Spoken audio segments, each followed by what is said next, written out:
Alright, what is up guys, it is Storm back here with another video, and in this one I am bringing you part 67, aka the finale to Legacy and Naruto story. Now if you want to check the story out for yourself, the link to it will be down in the description below.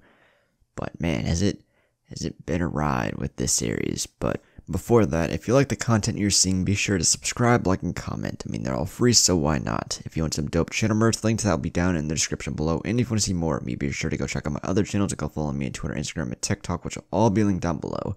But without further ado, why don't we just dive right on in. 3 years had passed since the final battle between Naruto and Madara. 3 years, the 20-year-old Naruto said out loud, looking at the dimming sun on the horizon.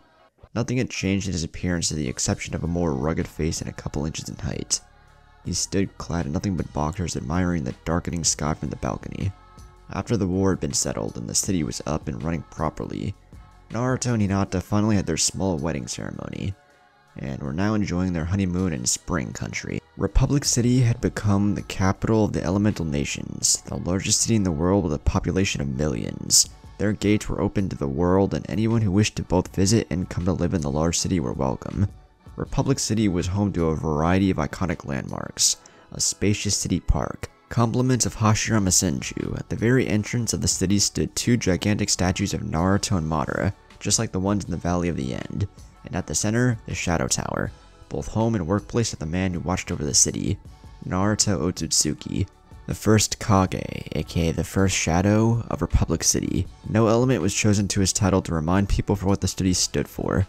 It was home for any shinobi, from any nation. They had finally achieved it. Peace.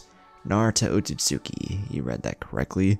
Naruto chose to be named Senju back in Konoha to keep his clan name alive. He chose to honor Hagoromo and bring once more the ancient clan's name and reputation to life. He was, after all, his reincarnation, just as Hinata was Hamura's. Naruto, a sleep-roughed voice murmured seconds before he felt Hinata hugging him from behind. Come back to bed. He slowly turned around to face Hinata. She, like him, hadn't changed much. The biggest difference was perhaps her now longer hair, reaching her ankles in length. He wrapped his arms around her small frame and pulled her for a soft kiss under the dimming sun in the sky. Hinata leaned to the kiss and sighed in bliss. We spent the day in bed, he said as they separated. Hinata was looping her arms around his neck when Naruto caught her hand. They slid their fingers together and Naruto brought Hinata's wedding ring between their faces. One ring to show our love. One ring to bind us, Naruto began, and Hinata smiled softly. One ring to seal our love, and forever to intertwine us. Hinata finished leaning for another kiss. Want to go down for some dinner? He asked, kissing her forehead gently. Sure, she replied and went back inside to get dressed. Knock knock. Both Naruto and Hinata turned towards the door.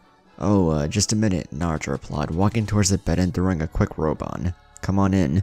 The door opened and a well-dressed man stepped inside. From the badge on his shirt, Naruto deduced he was part of the hotel staff they were staying at. I'm truly sorry for interrupting, Lord Naruto, the man said, bowing. Nonsense, Naruto waved him off. Well, what is it you need? There is a man in the reception that wishes to speak with Lady Hinata, the man informed the couple. Did you tell anyone where we were coming? Naruto asked towards Hinata, who shook her head in denial. Naruto shrugged his shoulders and turned to the hotel man. We'll be down momentarily, he replied. The man bowed and left the room. Wait, Naruto said, stopping the man from leaving. Did he give you his name? Naruto asked. No, sir, the man replied and walked off. Naruto and Hinata came down from their rooms and entered the lobby to speak to this mysterious person. Whatever they were expecting, it certainly wasn't this. The man had pale skin with shaggy white hair and rather sharp pointed features. He had 6 Magtama designs tattooed on his collarbones to resemble a necklace. He wore a white high-collared kimono with a black obi, over which he wore a pale green sash tied at the right shoulder. On the back of his kimono was the Otsutsuki clan emblem of a yellow crest, depicting a sun enclosed in a crescent moon. Ah, great, another fanboy, Naruto thought grimly after looking at the man's attire. Naruto and Hinata were famous and known worldwide. It wasn't the first time some random person would dress up and try to talk to them. He even has my clan symbol correctly, Naruto mused in thoughts. You wanted to speak with me? Hinata asked, stepping forward. The man smiled and extended his arm to her. I've come for you, Hinata, the man said. Come for me, Hinata repeated in confusion. She looked at Naruto, shrugged her shoulders, but she could see a faint amusement on his face. "Who are you?" "My name is Toneri Otsutsuki," Toneri replied with a smile. "Of course it is," Naruto thought with a snicker. "Why don't you open your eyes?" Hinata asked with curiosity. Toneri smiled and lifted his eyelids to reveal nothing but hollow sockets. "My eyes were removed when I was but a child. They were sealed inside the Tensegon, a sacred possession of my clan," Toneri explained, and Naruto immediately lost his smile. His Rinnegan was common knowledge, but Hinata's Tensegon was not. Only a close family knew of her eyes, and for a stranger to know of it in such a trivial manner was worrisome. "What do you want?" Naruto asked sharply. "This is a celestial decree. The final day is approaching. Before that day, I will come for you, Hinata," Toneri said, moments before he shimmered out of existence. "Anything I should know?" Naruto asked with amusement. Hinata looped her arm around him as they walked to the dining room. "They're getting more creative by the day," Hinata stated. "Zetsu," Naruto called out, and a white Zetsu popped from the ground. "Who is that guy?" he asked. "I have no idea," Zetsu replied and sunk into the ground once more. "Helpful," Naruto replied. A few days later, the world was getting chaotic with a number of meteorites coming down from the sky. Naruto, being the one in charge of the capital, was obviously informed that the moon was breaking apart, and that chunks of rock were raining down on Earth. "Don't tell me I have to blow it up," Naruto mused out loud, looking at the bright moon in the dark sky. His powers had doubled since the time he had fought against Madara 3 long years ago. Destroying the moon would be rather easy, and creating another to take its place just as easy. "You're not blowing up the moon," Hinata said with a sweat drop. Suddenly, there was a small puff of smoke and a slug appeared in the middle of the room. "Urgent message from Lady Tsunade," the slug said quickly, and Hinata rushed to the scroll. Naruto drew his attention back to the moon until he heard Hinata gasp in shock. "What's wrong?" he asked. "Hanabi's been kidnapped," Hinata answered, reading through the remnants of the letter. "What? By who?" Naruto asked with both surprise and shock. "No name, just his description," Hinata answered and began listing the description of the kidnapper. "White hair, pale skin, Toneri," she hissed, thrusting her letter to Naruto. "The fanboy? No way," Naruto said, quickly reading the letter as well. He was reading as fast as he could, but he could already feel chakra leaking from Hinata, and the room they were staying was already creaking in complaints. "Hinata, calm down," Naruto said sternly. "He has my sister," Hinata bit back, but Naruto didn't seem offended by her harsh words. "He said he would come for you, right? Then we simply wait," Naruto said, and Hinata frowned. "Easy for you to say. He could be hurting her," Hinata said sadly, and sat down on the edge of the bed. As if speaking of the devil, a shadow was cast above the couple. Toneri was floating down from the sky on some golden platform. His previous hollow sockets now bore a pair of bright blue eyes. "I've come for you, Hinata," Toneri said with a smile. "Where is Hanabi?" Hinata asked, getting ready to pound Toneri to the ground if necessary. "Her Byakugan is so pure," Toneri said, gently running his fingers over his eyes. "Question," Naruto interrupted before Hinata destroyed anything. "Do you know who we are? She is Hinata Hyuga, the Byakugan princess. You, on the other hand, I have no idea," Toneri stated, and Naruto sighed. "Figured as much. So, you're the one behind the moon's destruction," Naruto said, running a hand through his long hair. Another enemy had appeared, and this one wanted to wipe out the whole world. "It's your punishment for weaponizing chakra. You destroyed the world Hagoromo created long ago," Toneri said with conviction. "I guess there's no choice then," Naruto sighed. "My name," Naruto began, his blue eyes filling with silver, "is Naruto Otsutsuki." Toneri's eyes widened in a mix of surprise and fear upon gazing at the Rinnegan. You can't have those eyes," Toneri snarled in anger. "They belong to only one man. I will not let Hagoromo's legacy end in shame," Toneri said fiercely, his eyes glowing.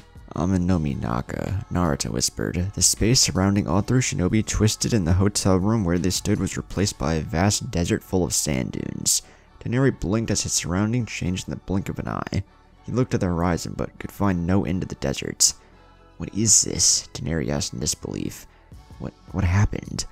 "Welcome, Toneri, to one of the many dimensions I can access with my eyes," Naruto said, his arms gesturing towards the deserts. "You made a mistake in trying to destroy our world, and you are going to stop me." "Not me." She is going to stop you, Naruto said, pointing to Hinata. Toneri raised an eyebrow and turned to Hinata, only to pale at the visage he was seeing. Hinata had her own Tenseikon activated, her long white hair billowing dangerously behind her back. 5 minutes later, Toneri was lying broken and bleeding on the sand. You're a hypocrite, Toneri. You claim that destroying the world is our punishment for weaponizing chakra, and yet, you use the very same weapons against us, Hinata said, approaching the fallen man. We won't allow you to destroy the peace we achieved. Something that so many people gave their lives to create, Naruto said, aiming his right hand at the defeated enemy, a small translucent cube appearing at the palm of his hand. Who are you? Toneri coughed a mouthful of blood, nearly choking on the amount. We are not heroes, Naruto began. We are not villains, Hinata added. We are what the world needs us to be, watchful protectors, swords in the darkness, shields in the light. We are eternal guardians, they finished together. Naruto's dust release technique expanded and completely vaporized Toneri's body. Both watched as Toneri's body disappeared. Back in their home dimension, the moon stopped its approach. No one would know what happened, why the moon had suddenly stopped. They didn't need to know. They were safe. Let's go get Hanabi, Naruto said. Space twisted once more and they found themselves on the moon. Particularly inside the castle of Hamura, they easily found Hanabi in one of the rooms. Her eyes still bandaged from the eye surgery. Naruto waved his hand above Hanabi's face and restored her eyes. Let's leave this place, Naruto said, looping his arm around Hinata and returning to the earth. But not before leaving behind a small glowing white ball. The white ball exploded and destroyed everything inside the temple. Hamura's legacy was alive inside Hinata. There was no use for empty ruins. 5 years later, Hinata yelled in pain, clutching to Naruto's hand. Come on, Hinata, one more push, Shizune said, lifting her head to look at Hinata, her sweaty hair clinging to her skin. The reason why Hinata was in pain was because she was giving birth to twins. Twins. 2 boys, to be more precise. Crying could be heard. A cry broke Hinata's concentration when she saw the firstborn. Come on, Hinata, only one more to go, Naruto joked next to her, trying to lighten the mood. Do you want to swap places? Hinata snapped, making Naruto pale when he saw her hair flickering between white and dark blue. Naruto very wisely shut up and remained to her side, holding her hand. A couple minutes later, the room was filled with the second cry, making Hinata sigh in relief. Naruto smiled and his hand glowed green. Hinata turned to Naruto, giving a thank you smile when she felt her body being revitalized. Naruto didn't dare do it during the birth process. Look at them, Naruto cooed, picking the bundle-wrapped boys and sitting next to Hinata. Thank you, Hinata, Naruto smiled, feeling one of the boys wrapping his little hand around his finger. You better, I had all the work, Hinata grinned, and Naruto laughed loudly. Naruto stopped when he saw the baby was about to cry. Aw, look at these two. Madara drooled from inside Hinata, looking at the small humans. Have you chosen names? Shizune asked, stepping into the resting room after cleaning up. Naruto and Hinata looked at each other. Well, there's one baby for each of us, Naruto grinned while Hinata nodded. Madara, Naruto replied softly, gently rocking the small black-haired boy. Madara Tsutsuki. Hinata smiled to herself. She knew he was going to choose that name even though he told people he still hadn't decided. What about your little guy, Hinata? Shizune asked, drooling over the other boy in his impressive mop of blonde hair. How about Ryu? Hinata whispered, testing the name. Ryu Otsutsuki. My little dragon. Shizune, can you give us the room? Naruto asked. Shizune nodded and stepped outside the room, leaving the fresh parents alone with their kids. Is something wrong with them? Hinata quickly asked the moment Shizune stepped outside. No, Naruto replied just as fast. Hinata took a deep breath to calm down. Naruto gently placed Madara on the bed next to his brother. He grimaced as his eyes were filled with silver and he looked at both his sons. With my eyes, I can clearly see Indra and Ashura's chakra clinging tightly to them, Naruto said, and Hinata's eyes widened. She turned her own Tenseikon only to realize the cold truth once more. Madara was Indra's reincarnation, while Ryu was Ashura's. It seemed that they were once more destined to fight each other. What are we gonna do? Hinata asked sadly, while Naruto snarled in anger. No more, he said, placing one hand on top of each baby. You will not plague my sons. It's time to break the chain. I'm ending this curse for good. Naruto's Rinnegan glowed like nothing ever before. The room was bathed in silver, as he started extracting the chakra of both transmigrants. Ashura came willingly, as if he had felt his father's pull and simply allowed Naruto to absorb him from Ryu. Indra was the complete opposite. He resisted, clinging desperately to Madara, but in the end he was also absorbed by Naruto, with both chakras finally dispersed. It marked the end of the feud between the two brothers. "It's done," Naruto said, removing his hands and looking at the bright blue color of his son's chakra. "They will be great on their own." Naruto placed the babies in their nursery that stood next to Hinata's bed. "There's something else that I wanted to ask you for a while," Naruto said seriously, sitting on the edge of Hinata's bed. "Which is, I finally cracked it.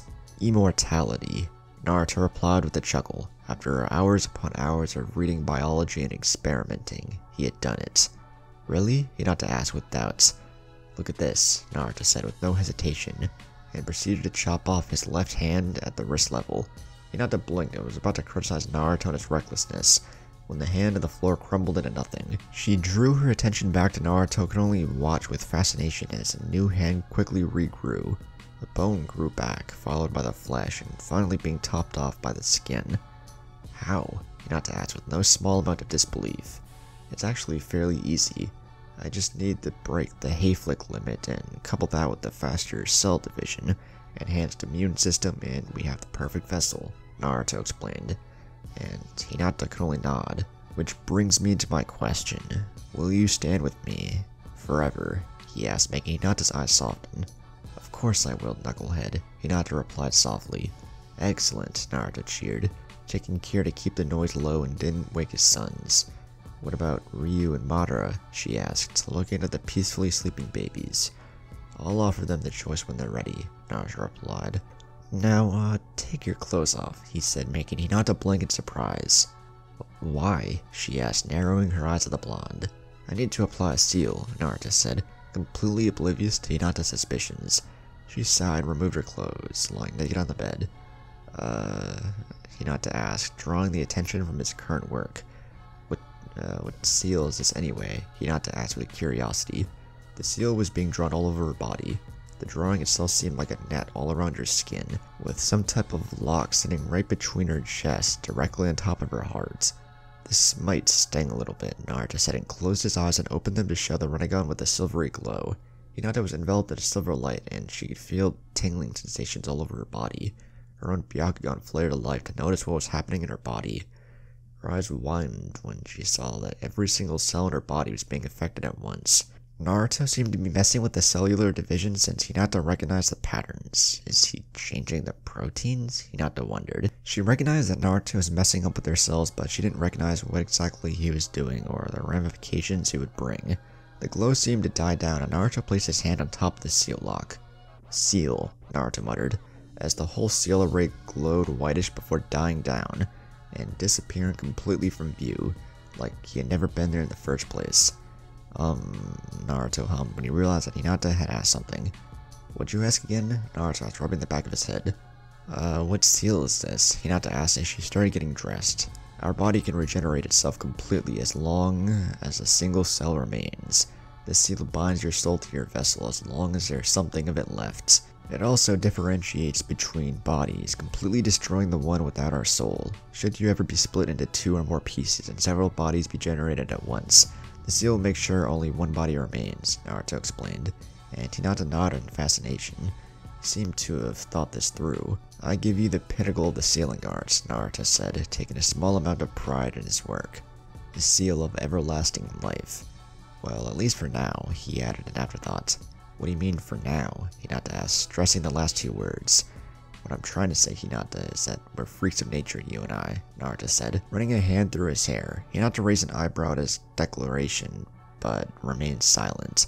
"Look at us, we're above the S rank now. Hashirama, Tobirama, Minato, Itachi, now, all-powerful shinobi, and yet we could crush them all almost effortlessly.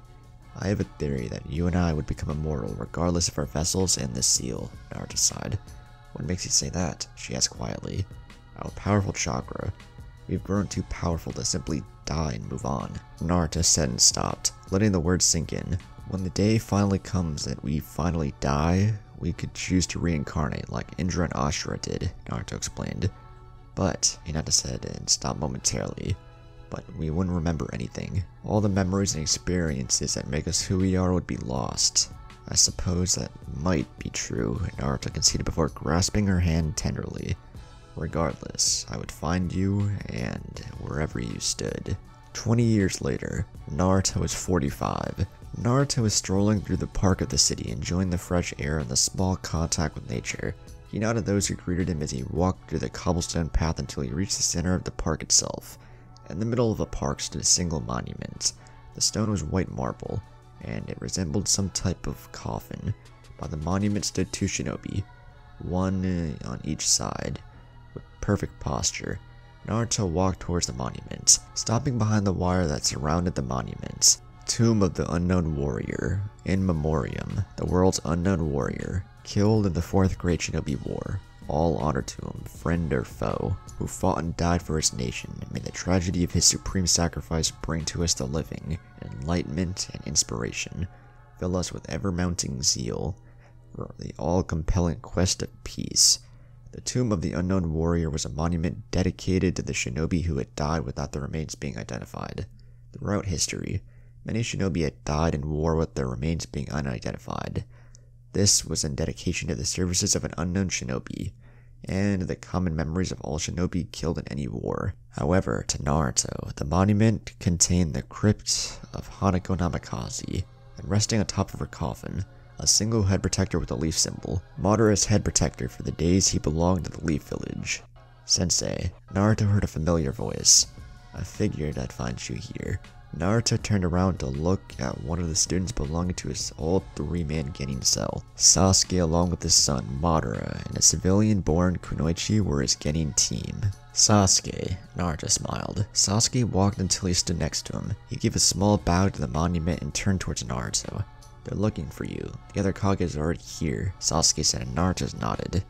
Thanks for telling me. I'll be there in a moment, Naruto replied, and Sasuke nodded, walking off. Sasuke Uchiha, only son of Itachi and now Uchiha. Sasuke had black eyes as well as black hair with a blue tint to it. His hair was spiky in the back, and he had chin-like bangs that parted down to frame both sides of his face. He was almost a carbon copy of Itachi's deceased younger brother. With the exception he had some pronounced hair shrews as Itachi. Naruto stifled a yawn and bowed to the monument before dispersing into a yellow flash. Kage Tower, aka Shadow Tower. Naruto appeared in the middle of his office. The office looked exactly the same as it was since he left in the morning. His eyes roamed through the room that had an easy similarity to the Hokage's office back in Konoha. A simple wooden desk in the middle of the room. This one completely deprived of paperwork. Naruto could dispatch of his daily work in a couple of hours with a few clones, so that he could spend his time on other things. Behind the desk were 4 large windows, giving him an overview of the entire city. Since the Shadow Tower was the tallest of all buildings, Naruto could see up to the edge of the gates from his office. He sat down in the chair, getting almost a nostalgic feeling when the chair shrieked under his weight. On the desk stood a couple of pictures, a picture of his wedding with Hinata. He had worn a simple black kimono while Hinata had garbed an elegant white kimono with purple streaks. She was clutching to Naruto's arm lovingly, a beaming smile on her face while Naruto was grinning. The last picture on the desk was a similar picture but with both his sons. It was the day they had finally graduated from the academy, and entered into the ranks of shinobi as Genin. Madara and Ryu were bumping fists with shit-eating grins plastered across their faces. Naruto and Hinata simply stood behind them, their hands on top of their sons' shoulders. I think I'll miss it, Naruto muttered out loud and got up, the chair complaining once more. Kurama, you coming? Naruto asked with the fox lying on the floor, nuzzled next to the couch. Later, Kurama mumbled, rolling to the other side and proceeding to continue his nap. And all you do is sleep, Naruto muttered and walked outside. He opened the door and with one final look back, he closed it behind him. Kage meeting. How come the guy that lives here is late? Ren asked, once she saw the blonde walking through the door. I'm an old man, Ren, have some mercy, and Naruto chuckled until he saw Ren's eyes twitch. At the same age, are you calling me old? Ren asked very sweetly. Of course not, Naruto paled. You're but a flower in the spring of youth, Naruto replied, and signed relief when he saw Ren nod in agreement. And while Naruto was already immortal, the world around him couldn't know. For that reason, both he and Hinata, and a couple others, were employing a small transformation to make them seem older. Naruto's face was showing a few wrinkles, and even his hair had already supported a few white strands of hair. Naruto sat down in his chair and eyed the room. It sure looked very different from the first Kage meeting he attended all those years ago. Ren Yushikin, the 4th Tsuchikage, Darui, the 5th Raikage, Chojuro, the 6th Mizukage, Baki, the 5th Kazekage, Konohamaru Sarutobi, 7th Hokage, Waraji, Mifune's son and leader of the samurai, Shibuki, the Kage from the hidden waterfall village, Kusagekir, Yukagekir, Hoshigekir, Yumagekir, Ishigekir, among several other villages. With the new United Nations system, every village, no matter how big or small, had a representative, being its very leader or a spokesperson. There were around 20 people in the meeting, one that happened twice a year unless someone called for one. So, are you gonna tell us the reason this meeting couldn't wait one more month for the scheduled one? Darui asks, leaning back on the chair. This may come as sudden, but I call this meeting to say I'm stepping down, Naruto said, and a silence ensued. Moments later, the room erupted in a multitude of questions. Naruto raised his hand and the room quieted down, waiting for his words. I've held my seat for 28 years. I think it's time for some fresh leadership. As such, I've chosen Sasuke Uchiha, my former student, to take my place. I'll be teaching Sasuke to handle the city for the next couple of years until he's ready, Naruto explained. But everybody remained silent. But why? Ren whispered, loud enough for everyone to hear. I have things I need to do before my death. The city will be in capable hands, Naruto replied, assuring the leaders at the table. I expect that Sasuke will be taking my place at the next meeting, Naruto said, and stepped out of the room, leaving everyone bewildered. A few weeks later, Orochimaru was found dead by Jiraiya's spies.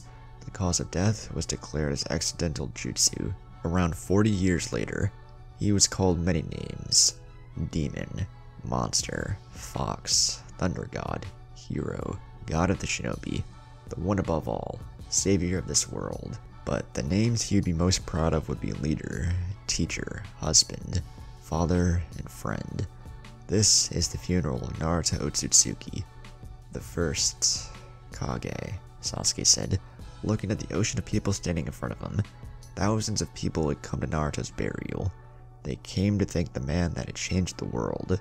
Overlooking the funeral, standing on top of the Shadow Tower, stood one very alive Naruto with Hinata by his side.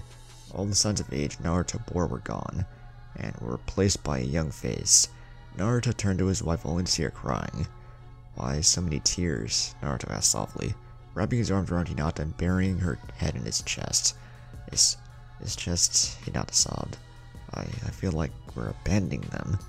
I know, Naruto whispered, gently squeezing her, but they made their choice. Besides, they have families of their own now. You knew this was coming, Naruto said, brushing her tears away. I know, she said softly.